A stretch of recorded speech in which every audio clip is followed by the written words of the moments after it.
안녕하세요. 잡시광입니다. 얼마 전 한 일본인 유튜버가 한국에서 휴대폰을 잃어버렸다가 찾은 영상을 올렸는데 이 영상은 한동안 화제가 됐습니다. 한국과 일본을 넘나들며 활동하는 한 일본인 유튜버는 숙소에 와서야 휴대폰을 잃어버린 것을 알게 됩니다. 깜짝 놀라 중간에 들른 가게와 시장 등을 다 가봤지만 휴대폰은 없었고 낙담하고 있는데 이 유튜버의 방송을 다시 보기로 본 시청자가 놀랍게도 휴대폰이 놓여 있었던 장소를 찾아냅니다. 그것은 바로 이 유튜버가 잠시 있었던 산 중턱 벤치였습니다. 일본인 유튜버가 다시 산 중턱까지 올라가는 동안 홍도 주민들은 서로 이 사람이 휴대폰을 잃어버려서 찾고 있다는 이야기를 전달해 줍니다. 이 일본인은 산에 올라가면서도 계속 불안한 마음에 내려오는 관광객에게 혹시 산 중턱 벤치에서 휴대폰을 못 봤냐고 물으니 관광객들은 놀랍게도 그 벤치에 휴대폰이 올라갈 때도 있었고 내려올 때도 있었다고 말해줍니다. 그리고 정말 산 중턱 벤치에 휴대폰은 그대로 있었습니다. 몇 시간이 흘렀는데 아무도 가져가지 않았던 것입니다. 그 전에 마을 주민들은 이 사람에게 우리 홍도에는 도둑이 없다며 꼭 그 자리에 그대로 있을 것이라고 이야기해 줍니다. 보는 사람도 이 유튜버도 실제로 그럴까 의구심이 들었는데요. 심지어 더 놀라운 것은 홍도의 민박집 이모 등 마을 주민들이 이 사람에게 휴대폰 찾았어요? 라고 물어보는 장면입니다. 마치 자기 일처럼 너도 나도 휴대폰을 찾았냐고 물어봤던 것입니다. 이 일본인은 아무도 남의 물건을 가져가지 않은 것도 놀라운데 스치고 지나갈 외국인의 물품에 대해 이렇게까지 신경 써주는 한국인에 대해 놀랐다며 영상을 올렸고 이 영상은 한국인의 의식이 어떤가를 단적으로 보여준 사례였습니다. 비슷한 사례는 또 있는데요. 최근 인터넷상에는 콜롬비아 사람이 본 한국의 모습이 화제가 되기도 했습니다. 우리에게는 너무나 당연한 일인데 남미 콜롬비아에서 온 블로거의 눈에는 당연하지 않았나 봅니다. 먼저 밤 9시 46분 도로에서 공사를 하고 있는 한국의 사진을 보여줍니다. 그러면서 이런 설명을 덧붙입니다. 미국 텍사스에는 이런 공사를 꼭 러시아어에 해서 교통체증이 말로 다 못한다. 코스타리카에서는 수도관 하나 고치는데 10년이 걸린다. 멕시코에서는 계획하는 데만 3년이 걸리고 정작 일은 5일이면 다 한다. 그런데 정작 일은 1명만 하고 감독관은 13명이 붙는다. 인력 낭비도 심하고 뭘 하든 공사 자체가 느리게 진행되는데 한국은 이렇게 빨리 공사를 하는 게 놀랍다는 이야기였습니다. 더구나 분명 작업자 서너 명이 일을 했는데 어느새 공사가 신속하게 마무리되어 있었던 것입니다. 이 블로거는 콜롬비아에서는 생각도 못할 일이라면서 몇 개의 사진을 더 올렸습니다. 하나는 한국의 밤 길거리를 여자 혼자 걸어가는 사진이었습니다. 이 정도로 한국의 치안이 좋다는 것을 부러워하는 이야기입니다. 또 카페에 지갑을 두고 갔는데 찾으러 갈 때까지 아무도 안 가져갔다는 걸 놀랍다고 표현했습니다. 그러자 콜롬비아 같았으면 3초 만에 집어갔을 거다. 라틴 아메리카에서는 껌 한 통도 가져간다. 베네수엘라에서는 의자까지 가져갔을 거다. 라는 댓글이 이어졌습니다. 지하상가 안에서 졸고 있는 한국인 상인의 모습도 올렸는데 솔직히 이런 평범한 사진을 왜 올렸을까 싶었습니다. 그런데 이 사진 아래에는 이런 설명이 있었습니다. 멕시코에서 저렇게 졸고 있으면 눈 깜빡하는 동안 물건을 훔쳐간다. 온두라스에서는 영혼까지 훔쳐간다. 에콰도르에서는 자고 있는 사람을 잡아간다. 그만큼 한국의 치안이 훌륭하고 사람들은 여간에서 남의 물건에 손을 대는 일이라는 없다는 거였습니다.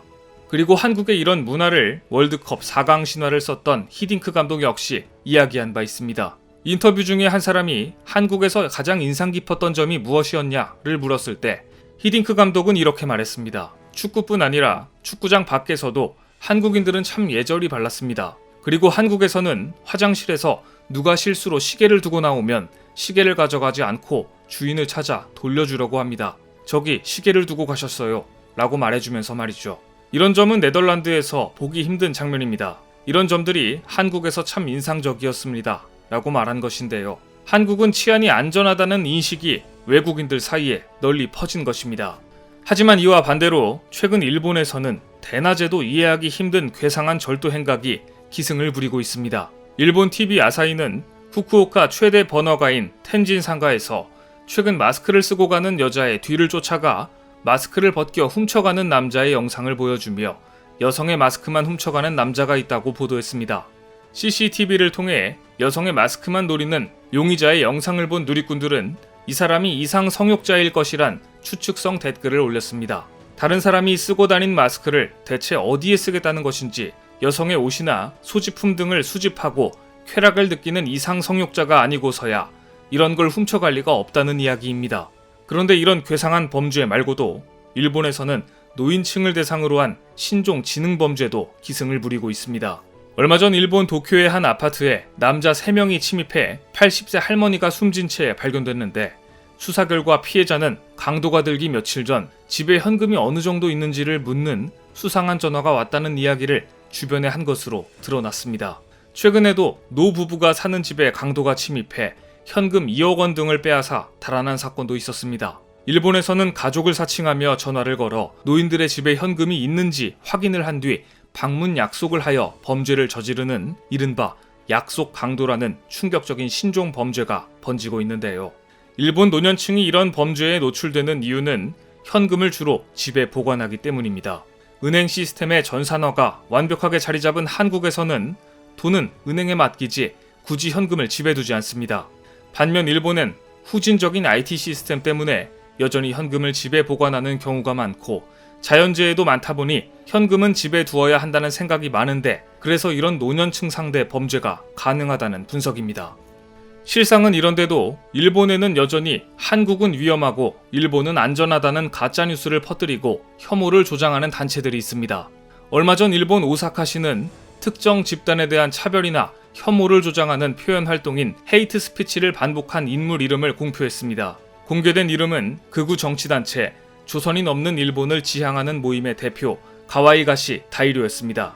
가와이가시가 배포한 혐한 조장 전단의 내용은 정말 충격적입니다. 제1한국인, 제1조선인은 약 50만 명 정도 거주하고 있으며, 그 다수는 범죄를 범하더라도 강제 송환되지 않는 특권, 특별 영주 자격이 부여돼 있다. 그렇기 때문에 제1조선인은 안심하고 범죄를 저지른다. 이런 황당한 전단을 주택가에 배포했던 것입니다. 상황이 이렇게 심각하지만 이런 사람들에 대한 처벌이나 벌금이 너무 가벼워 혐한은 사라지지 않고 있습니다.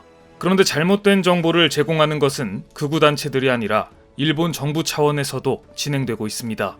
2018년 평창 동계올림픽 직전 일본 정부가 동계올림픽 관전을 위해 한국을 방문하는 자국민들에게 주의를 환기시킨다며 외무성 홈페이지에 올린 글을 보면 한국에 한 번쯤은 와보고서 하는 이야기인지 의심스럽습니다. 외무성은 대규모 테러 사건 등은 발생하지 않고 있으며 한국의 치안은 비교적 안정된 상태다. 하지만 주요 범죄 발생 위험을 일본과 비교하면 한국이 살인 2.5배, 강도가 1.2배 더 많이 발생한다. 많은 사람이 모이는 장소와 공공교통기관에서는 주의 상황에 주의를 기울여 범죄에 휘말리지 않도록 주의해달라고 올려놨던 것입니다. 하지만 최근 일본에서 일어나는 기이하고 지능적인 범죄의 면면을 보고 있노라면 과연 일본이 한국에 이런 말을 할 입장인지 자기 반성부터 해야 할 것 같습니다.